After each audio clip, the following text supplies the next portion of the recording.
Hi, it's Lee from Silverback Runner, and I just want to talk today about running strides, but more importantly, what not to get bent out of shape with when you're looking at doing running strides. And I've just written an article on my blog, and I just wanted to do a video because I felt really strongly that there was a lot of talk on other blogs about, increasing stride length, cadence, and I think it's really misleading for particularly newer runners that are looking at something like strides, that they could get led down an avenue where they could end up having more risk of injury. So let me at first just explain really quickly, if you don't already know, what strides are. So basically, strides are acceleration. So if say you were doing an easy run, you might put strides in a middle of a workout. So you would, if you use a car analogy, say you're running at gear 1 or 2, for 30 seconds you'd build up into gear 3 and 4. It's not a sprint, and you stay at that speed for say 30 seconds.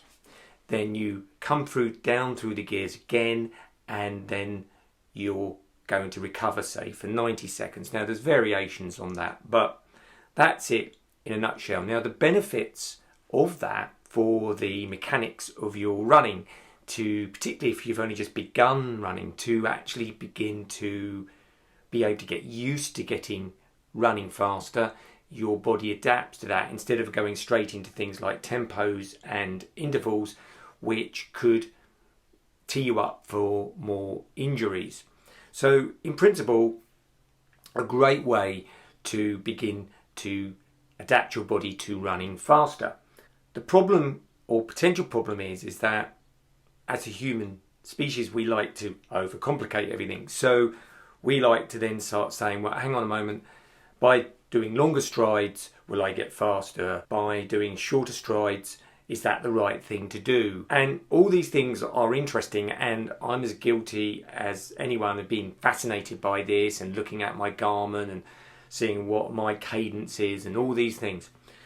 But particularly if you're starting out, this can cause some problems, because I've done it.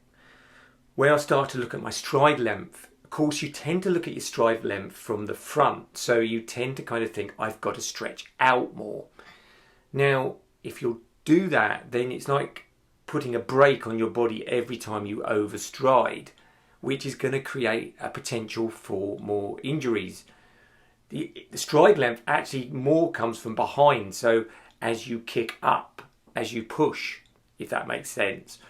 So really the best thing to do is not worry about that, because your body will have adapted to the shortcomings or your body type throughout your life. So for an example, if you're getting older and you have problems further up in your chain of command in your body will adapt to that. So it may have automatically initially shortened your stride length to make allowances for problems somewhere else in your body. Maybe you lack a certain amount of core strength, or you just maybe just starting out running. Your body is very, very clever at adapting to keep you safe. That's what your body's major concern every day is, to keep you up and going.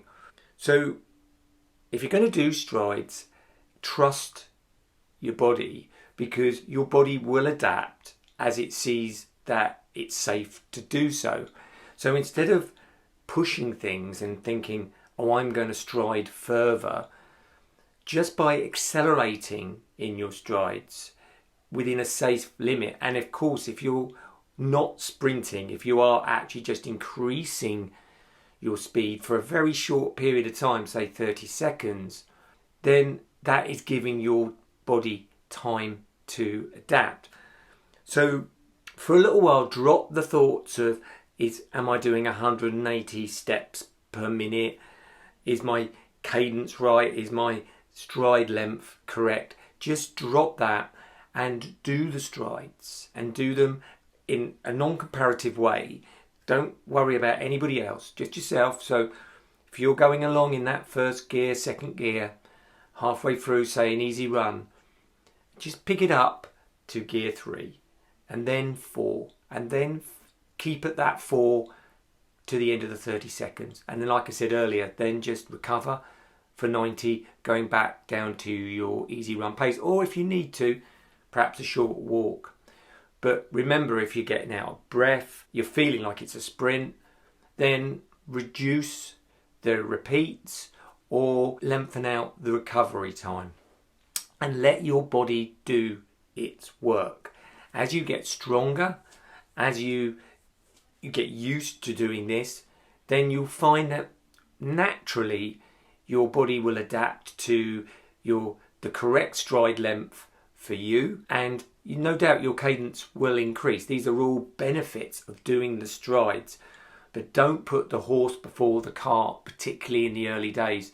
Just do the work, keep it simple, and you'll find the benefits. If you overthink it, then you'll probably push it, and this is where you'll get people saying, oh, strides caused me injuries. It's probably because you have overcomplicated the whole situation. Hope this helps, and if this has helped, perhaps you want to subscribe to my channel and hear more tips for runners. Anyway, bye for now.